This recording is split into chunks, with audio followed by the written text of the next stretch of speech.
भरधाव वेगात असणाऱ्या चारचाकीने दुचाकीस धडक दिल्याने झालेल्या अपघातात महिला गंभीर जखमी झाली. हा अपघात दिनांक 28 नोव्हेंबर रोजी सकाळी 10च्या सुमारास हरिपूरच्या दिशेने जाणाऱ्या फरसान पॅकिंगच्या कारखान्याकडे जाणाऱ्या रस्त्यावर घडली.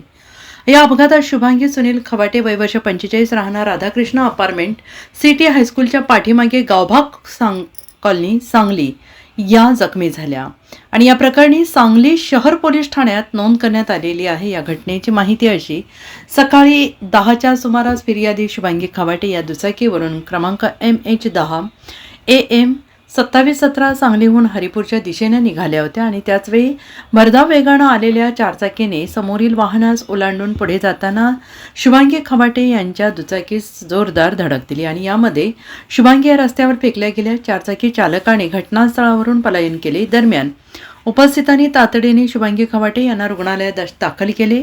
त्यांच्या एका पायाचं हाड मोडलेलं असून दुचाकीचं नुकसान झालेलं आहे. पोलिसांनी अज्ञात चारचाकी चालकाविरोधात गुन्हा दाखल केला आहे. Bureau report SVN Marathi Sangli.